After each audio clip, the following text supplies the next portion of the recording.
بدليل تحملكم المصاعب لحضور صلاة الجمعة، جزاكم الله خيرا. وهذا هو يوم الجمعة. وقبل قليل كانت ليلة الجمعة، وليلة الجمعة اهم ليالي الاسبوع، كما ان يوم الجمعة اهم ايامه، بل هو يوم مقدس وعيد ديني كبير فتحه الله تعالى لاوليائه واهل طاعته، وهو يعود بنعمة الله سبحانه وتعالى كل اسبوع، بينما تعود الاعياد الاخرى كل سنة مرة. فانا اسألكم، كم منكم قرأ في ليلة الجمعة هذه دعاء كميل؟ انت ارجع الى نفسك لتجد الجواب واضحا بينك وبين ربك. فان كنت فعلت فاحمد الله على هذه النعمة، كما قال تعالى: الحمد لله الذي هدانا لهذا وما كنا لنهتدي لولا ان هدانا الله. وان كنت لم تفعل فاعلم انك محروم وغير مرحوم، وان من فعل ذلك افضل منك واولى بالثواب. وقدم من الان الندامة الى الله عز وجل في الترك والتفريط، انما فرطت بنفسك وثواب اخرتك. والمؤمن في الجنة يقال له: اذا كنت فعلت الفعل الفلاني من الطاعات، واذا كنت مثلا قرأت دعاء كميل في ليلة الجمعة كان لك مثل هذا القصر او هذه المرتبة، ولكنك لم تقرأ فحرمت منها او منهما، واعطيناها لمن قرأها وفعلها، والله تعالى عادل لا تقصير في عمله وحكمه. فيندم المؤمن في ذلك الحين ويتحسر وهو في الجنة، فذلك هو يوم الحسرة والندامة. وكان يقول بعض اهل المعرفة ان الحسرة والندامة للمؤمنين لا للفاسقين ولا للكافرين، فان اولئك ليس لهم الوقت ولا الشعور بالحسرة، من حيث انهم معاقبون بانواع العذاب. زين، هل صليت صلاة الليل هذه الليلة؟ قمت قبل الفجر وتهجدت الى الله سبحانه وتعالى؟ ومنذ كم مدة لم تصلي صلاة الليل؟ ولعله طول عمرك لم تصلي صلاة الليل ولم تعلم ما هي صلاة الليل. وان كان انا اربأ بكم جميعا ان تكونوا على هذه الشاكلة. هل زرت الحسين في ليلة الجمعة هذه عن قرب او عن بعد؟ فان ليلة الجمعة من مناسبات زيارته عليه افضل الصلاة والسلام. زين، هل اغتسلت قبل المجيء الى هنا غسل الجمعة، او انت عازم على ان تغتسل غسل الجمعة بعد ان ترجع من صلاة الجمعة؟ بناء على فتواي من صحة ايقاع غسل الجمعة عصرا، وان كان على خلاف المشهور انا اقول يجوز ايقاع غسل الجمعة عصرا ويجزي عن الوضوء ايضا ولو كان عصرا.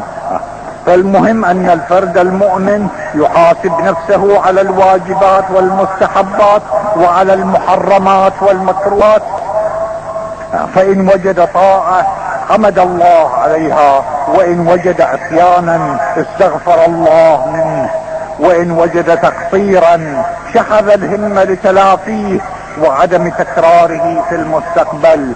فان الله وطاعة الله او وطاعة الله موجودة في كل زمان ومكان، وفي كل نفس، وفي كل نظرة، وفي كل خطرة، وفي كل كلمة، وفي كل علاقة عائلية او اجتماعية الى غير ذلك.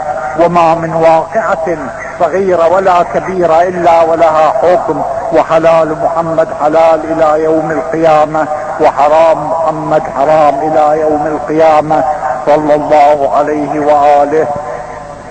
هذا لو نظرنا الى المستحبات. واما اذا نظرنا الى الواجبات والمحرمات فالذي افهمه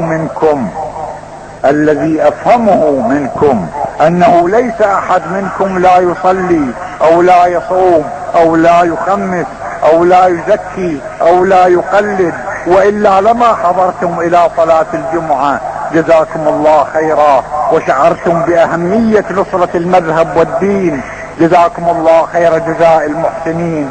ولكن تبقى خردوات لابد من الالتفات اليها. اسأل نفسك بينك وبين الله عن بعض المحرمات المحتملة وبعض الواجبات المتروكة. هل قمت لصلاة الصبح هذا اليوم؟ وكم هي النسبة التي تصلي بها صلاة الصبح في وقتها، او انك تنام باستمرار عنها؟ ومن ينام عن صلاة الصبح بطبيعة الحال ينام عن صلاة الليل بطريق اولى، ولا يقرأ دعاء الصباح ولا القرآن ولا التضرع والخشوع خلال الفجر بطبيعة الحال، فيفوته الفضل كله وليس له بديل الا النوم. وهل يصلح النوم ان يكون بديلا عن طاعة الله والخشوع لله وذكر الله والقيام بالواجبات والمستحبات؟ عيب هالحكاية الدنيوية السافلة المتدنية.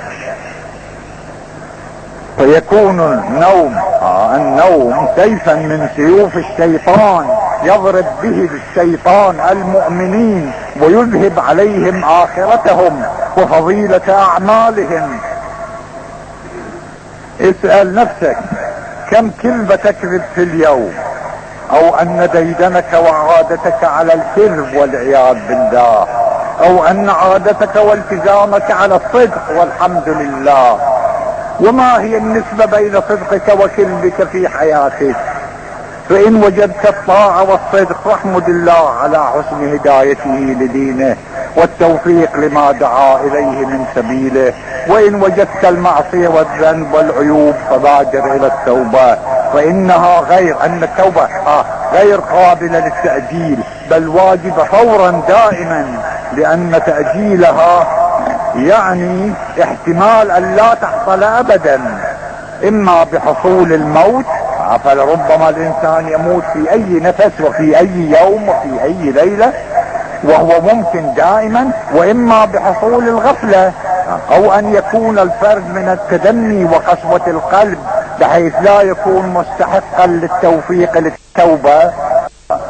والفرصة للطاعة موجودة دائما، والفرصة للتوبة وباب التوبة مفتوح دائما ما دام النفس موجودا. فإن كنت متدينا فامشي في طريق الكمال، والله تعالى سريع الرضا واسع الرحمة منان بالعطيات على اهل مملكته. والمهم انك تبادر الى شحذ الهمة ومعاودة الاخلاص لطاعة الله سبحانه وتعالى. بسم الله الرحمن الرحيم.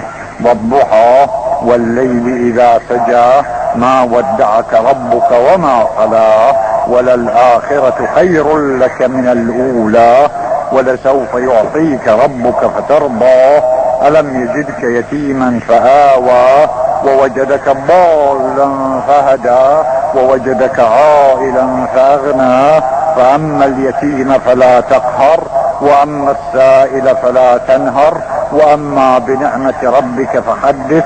صدق الله العلي العظيم.